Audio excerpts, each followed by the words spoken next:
Já, velkomin aftur. Við sitjum hérna eftir bræðurnir, Sigurður og Magnús og ég Gunnar Smár heiti ég. Hérna, við erum búin að fara yfir þetta svolítið rækilega í þættinum. Þetta er svona biðstaða. Þetta er bara tími þar sem maður má spekulera, bara út á suður. Já, við maður gera. Það getur líka verið skemmtilegt. Já.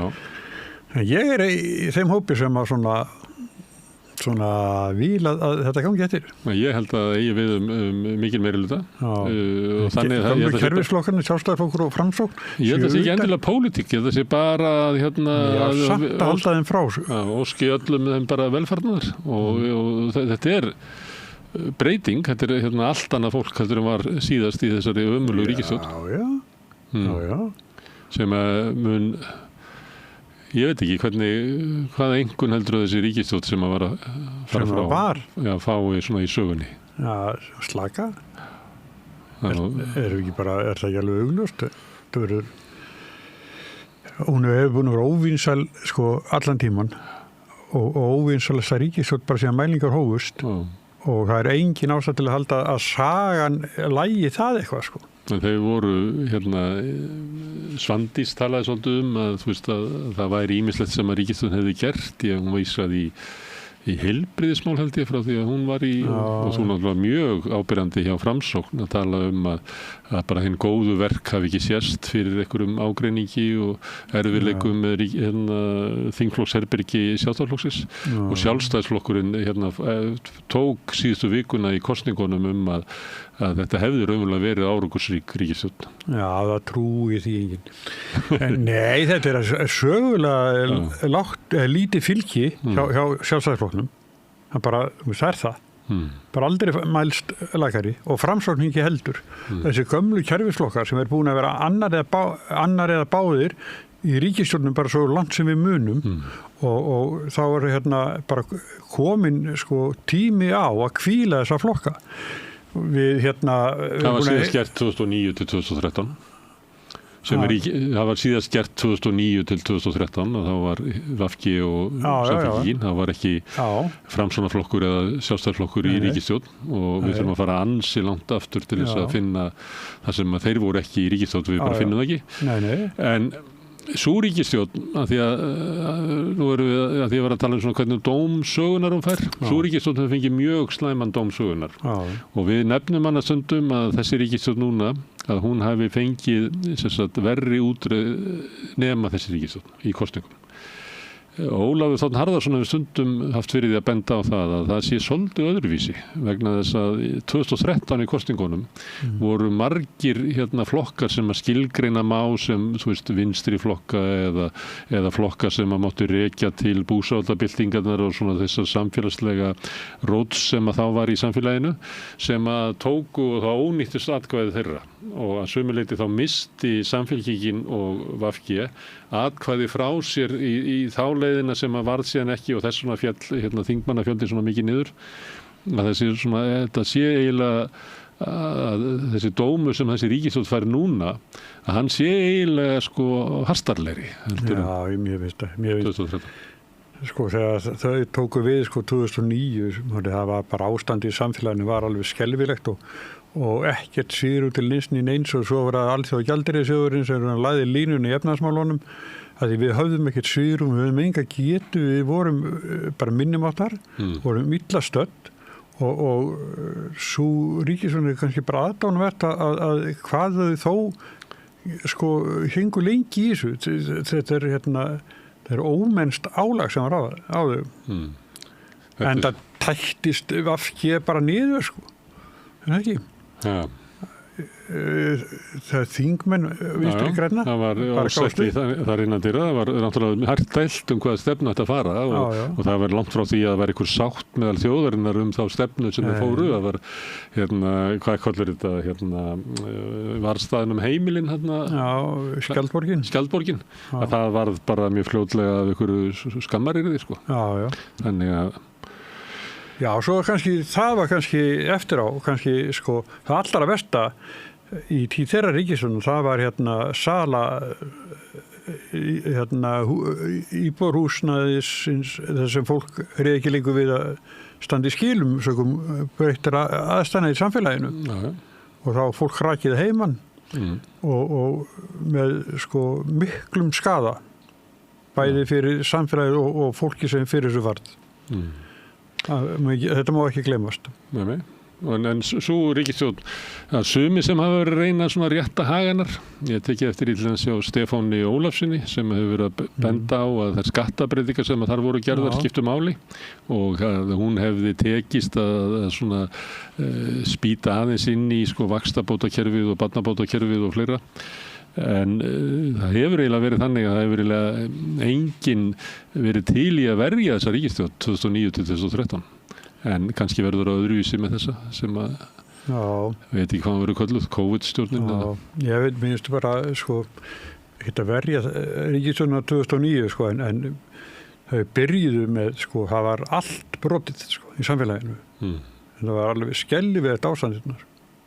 Óttuðins bara þjóðar gjaldþrot og þetta var sko óvinn, eða sko, hvað að segja, þetta var hérna fyrir þau taka við þessu tíma var ekkit eftirsóknarvert. Nei. En það var tveggja ríkisstjórn sem að bara jafnvel heyr sögunu til ef að með hvernig ástand er núna. Já, það náttúrulega kom kannski mörgum óvart að það enduðu bara 6 flokkar inn á þingi. Það er nú öfugt við það sem allir hefðu eiginlega spáð, sko. Það var talað um flokka kraðakið eins og Bjarni Ben kallar það. Og nú er svolítið umræða kostningakerfi, meira heldur en var 2021 og raunverulega meira heldur en var 2013. Það sem að voru miklu fleiri flokkar sem að hefðu átt að fá sko þingmann ef það væri ekki þessi þröskuldur. Þannig að kannski mun þetta íta undir einhverja umræðu en mér finnst nú Alþingi vera svona ansi þunglamalegt í einhverjum svona breytingum.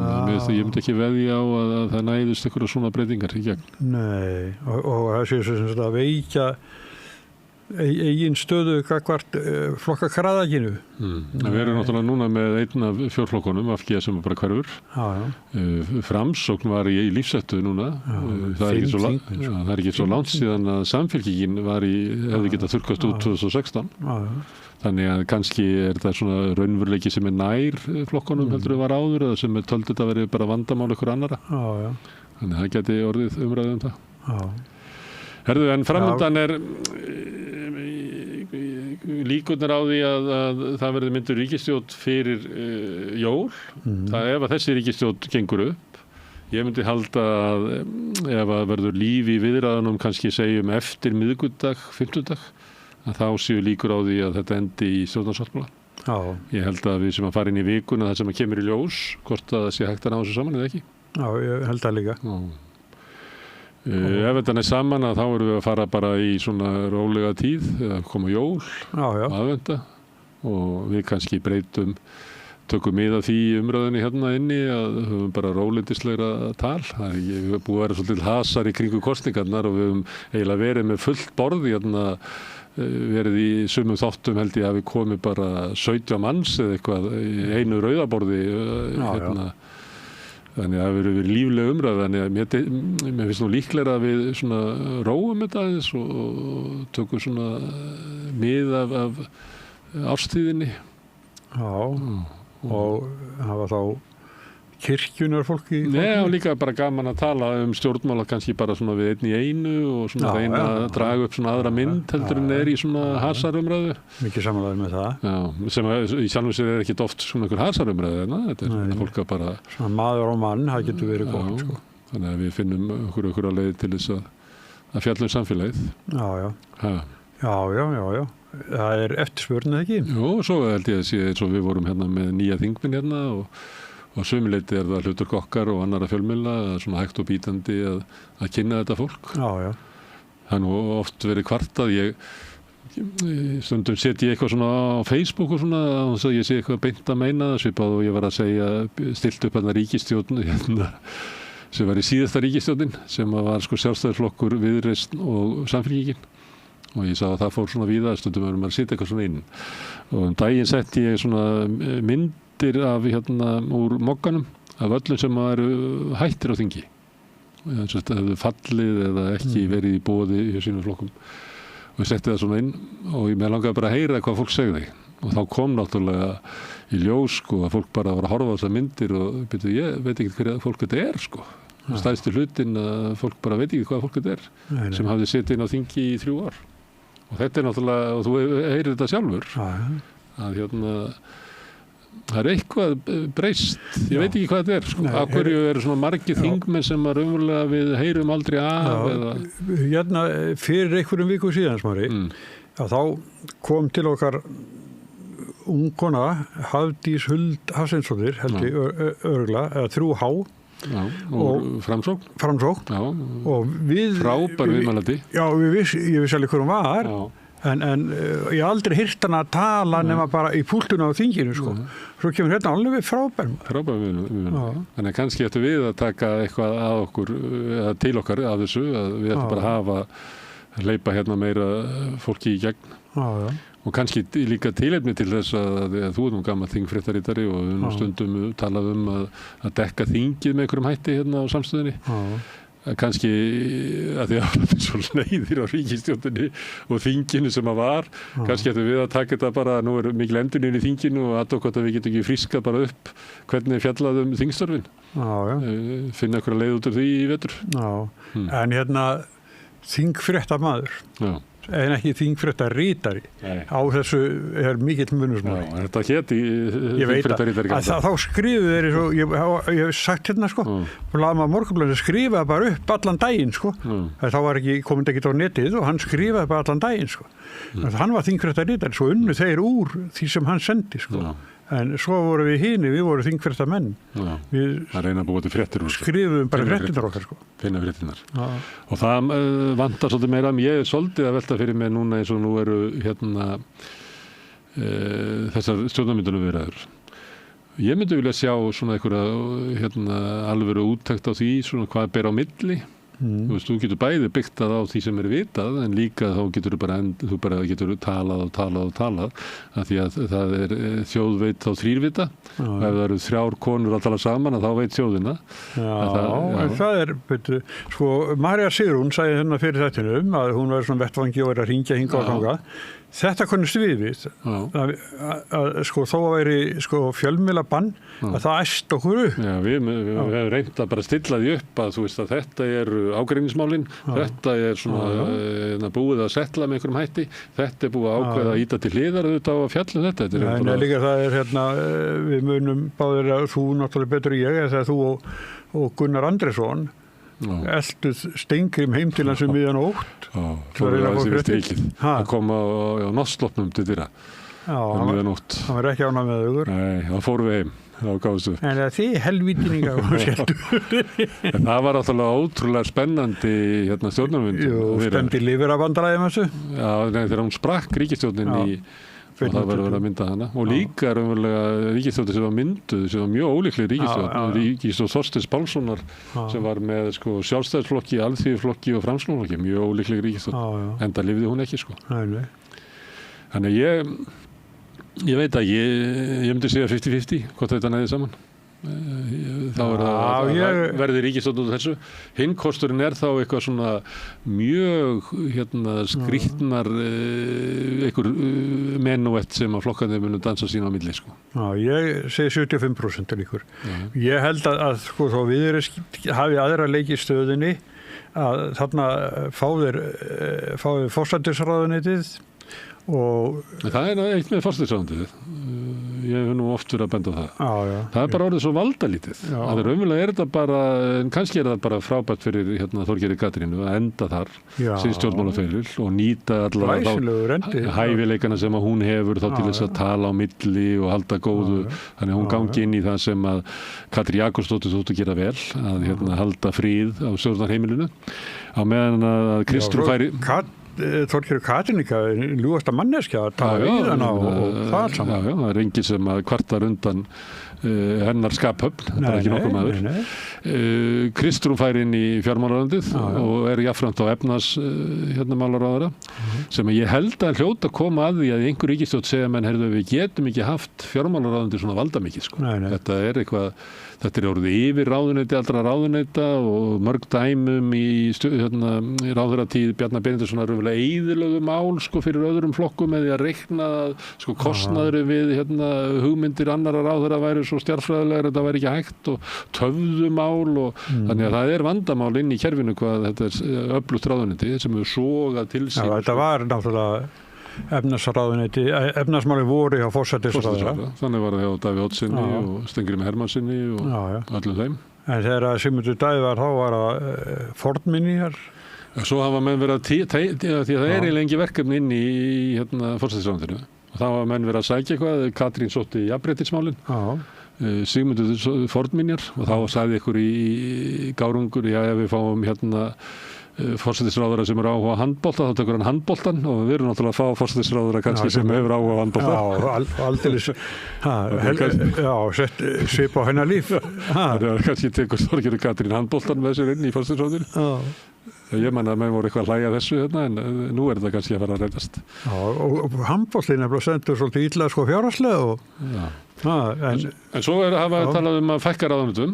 Það var vinstristjórnin svo kölluð 2009, hún fór með henni í 8 og sameinaði til dæmis heilbrigðis- og félagsmálaráðuneytið. En það fór það er 12 ráðuneyti núna.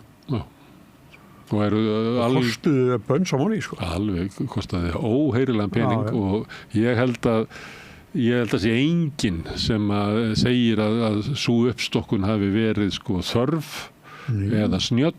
Nei. 3 menntamálaráðherrar, barnaskólaráðherra, framhaldsskólaráðherra og háskólaráðherra. Sá allir þetta koma, þetta var bara stórskrítið. Og innflytjendur hafa verið að nefna þetta. Sko hvar eru okkar málefni sko? Og þá þau eru í félagsmálaráðuneytinu, eða dómsmálaráðuneytinu. En svona íslenskukennslan, hún er eiginlega þetta system er mjög og var búið til náttúrulega bara í einhverju furðulegu hittum sko. Bara til að koma nógu mörgum í ráðherrastóla. Annars vegar og hins vegar að búa til eitthvað svona stór ráðuneyti úr innviðaráðuneytinu sem átt að vera svona helgidómur Sigurðar Inga. Sem hann bara, við sjáum það bara á göttunum og vegunum sem við keyrum að það gekk ekki upp. Það er ekki gött í fjöllum, það var nú einhverjir sem voru á stríðunum á því að það var fyrsti samgönguráðherrann, það sem ekkert var í borað, ekkert fjall. En sko, ég var að hugsa það í morgun, að hann tók sko fyrstu skóflustunguna á Ölfusárbrúnni og alveg óvíst hvernig hún verður byggð. Hann bara til að ná því fyrir kosningar. En Ásmundur Einar opnaði falska falska stofnun upp í Mosó. En svo var ég hugsa Sigur Ingi flottur á því og tók fyrstu skóflustunguna að göngu til Eyja. Nei, Sundabraut. Sundabraut, Akkur tók hann ekki. Er ekki búið að taka einhvern tímann? Sundabrautinu búin að vera 25 ár. Það komið á Kattebílanum og tekið fyrstu skóflustunguna og göngu til Eyja. Það er alltaf verið að ræða það. Það var í stefnu margra flokka og þegar flokkarnir komið til Eyja þá voru látnir svara fyrir það hvort þeir styttu göng til Eyja. Sannlega, sem við verðum að aðtúa það er kannski svona loðunustu svörin. Þetta er ekki gullin hugmynd sko Nei. En það verður þegar ríkisstjórnin sem er fallin var mynduð 2017 að þá var eins og samfélagi væri rétt úr kútnum eftir hrunið og var svona ríkissjóður stóð betur meðal annars út af stöðuleika framlagi þrotabúanna og þá var og ég held að það hafi verið ástæðan fyrir þessi flokka komið saman. Það var svona hugmynd og tilfinning fyrir því að það væri afl til þess að byggja mjög upp innviði. Og ég veit ekki hvort manst þetta að þú ert að rifja upp og googla þetta sko. Að umræðan í kringu stjórnarmynduna var mikið til innviða uppbyggingu. Það var síðan ekki af því. Má vera að það hafi verið út af COVID eitthvað fleira, en það varði ekki af því og þetta með að búa til innviðaráðuneytið var svona leifar af því, en það var eiginlega aldrei að koma inn á þetta og ég heyrði hann Guðmundur Ari var að tala sko innviðauppbyggingu, þannig þetta er ennþá og það er það sem almenningur að gera kröfu að hérna komi ríkisstjórn sem að byggja upp innviði. Núna er ekki hægt að byggja upp innviði nema að endurskoða tekjuöflunarkerfið og Það eru Sjálfstæðisflokkur, Miðflokkur og Viðreisn bara alls ekki gera það. Auðlindagjöldin muni hækka þessi þrjún og saman. Já, kannski 9 milljarða. 9 milljarða með að við hvernig ég heyri tónnin það bara hækka veiðigjöldin. En ég heyri að þau ekki vera að vísa í einhverja aukna auðlindarentu úr orkunni eða vindinum. Nei, þeir ekki segja neitt, Smári. Þær hafa ekki sagt neitt sem höndar á festandi. Nema ég held ég hafi lesið þetta einhvers þar einhverjum útgerðarmanni að auðlindagjöldin muni fara hækkandi. Engin von komast undan því. Svo það bankaskatturinn. Þetta náttúrulega óheyrilegir peningar sem að bankarnir soga til sín. Það bara ótrúlegt. Það var lækkað bankaskatturinn vegna þess að það væri raunverulega skattur á skuldara. Og ef við lækkum bankaskattin þá mun almenningur njóta þessi lægri vöxtum. Varst þú verið við það? Nei. Engin, ekki nokkur sála. En satt þetta sagt og talandi að þið voru svolítið að tala hvað gengið á stjórnmálamenn og það hefði ekki verið gengið nógu á að láta Ingu Sæland svara fyrir lofrið sinn en það til dæmis þegar fólk að segja þetta það aldrei gengið á Bjarnar Benediktsson sem að lækka þetta að ég byrju hvað vaxtalækkunin sem hún lofaði mér það aldrei gert Nei, og þá man ég líka að Inga Sæland, hún stappaði niður fótum og sagði að þetta myndi aldrei skila sér til fólks. Flokkur fólksins var líka eini flokkurinn sem satt á þingi sem var á mótið að Íslandsbankir í Söldur. Allir hinir flokkarnir voru í prinsipinu sammálaði að selja bankan. Það voru bara þetta óheflugu tími og eitthvað svona, Bjarni ætti ekki að gera það og eitthvað svoleiðis. En flokkur fólksins var eini flokkurinn sem hafnaði bara að selja bankan. Þannig að það góð sérstaða að En Valkyrjustjórn, þú ert einn af þeim sem finnst það aðstæðanlegt orð. Þannig Valkyrjurnar eru svona hermenn Óðins, verja feðraveldið, Benti Þórhildur Þorleifsdóttir á, sem hefur nú sett upp Wagner-óperur. Ég myndi frekar bara skýtturna 3 eitthvað bara. Nei, ég veit ekki Valkyrjur, eða ekki, svolítið. Nei, ég veit ekki, mér verður svo smalið sama. Bara ef það kemur góður ríkisstjórn. Herðu, ef að setja gott í bíli? Já, endir það bara. Herðu, við ræðum saman eitthvað setna í vikunni, en þetta eru lokin í okkur í dag. Þjóðmálaþátturinn Synir Egils, hann búinn og við þökkum öllum gestunum sem hafa hingað komið. Þakka Sigrúni fyrir hjálpina og Pétri Fjellsteð fyrir að taka upp og senda út, en mest þakka ykkur sem hafi hlustað og hort og breytt þessu samtali okkar í fjölmiðlun. Minni á að þið eru mikilvægur þáttur í að byggja upp samstöðuna, annars vegar að byggja upp dreifikerfi bara með því að benda vinum og vandamunum á efni sem ykkur líkar hér, segja frá því að það megi finna það á Facebook, á YouTube, í öllum hlaðarsveitum, í útvarpinu 89,1 á Stórhöfuðborgarsvæðinu og það má líka sækja þær útasendingar á spilaran, það spilari.is á netinu, svo spilari líka app sem má hlaða niður í síman og hlusta á samstöðun og allar íslenskar útastöður hvað sem heiminum. Við erum komin í sjónvarpið til þeirra sem svo heppin að skipta við fjarskiptafyrirtæki Síman, þar eru númer 5 á fjarstýringunni, en kannski ef til vill, ég veit það ekki, munu önnur fjarskiptafyrirtæki bjóða sínum viðskiptavinum upp á efni frá samstöðunni 24 tíma á sólarhring, 7 daga vikunar, allan ársins í þessu þætti, Rauðaborðinu og öðrum þáttum samstöðunar. En það sem að knýr samstöðuna áfram sá hluti áhorfenda og áheyrenda sem hafa gerst áskrifendur. Það kostar 2.500 krónur sem mér sagt að sé hlægilega lágt verð með það efni sem við búum til. En þetta safnar saman og veldur því að við getum byggt upp þennan öfluga umræðu vettvang sem að samstöðin og svo fjölmið sem að hún vill verða. Ef þú vilt stást í hópin þá getur þú farið inn á samstöðun.is, það hnappur sem ástendur áskrift, þú getur skráðið fyrir 2.500 krónum, borga meira þú vilt og því sem að kjósi getur látið áskriftina renna sem félagsgjöld inn í Alþýðufélagið og það Alþýðufélagið sem á og rekur samstöðuna. Allt sem ég sjáið hér og heyrið í boði áskrifenda og þökkum kærlega fyrir. Ég óska ykkur góðra helgar þar sem eftir aðvinni, en svo sjáumst við aftur hér annað kvöld klukkan 8 en þá byrjar samfélagsumræðan við Rauðaborðið.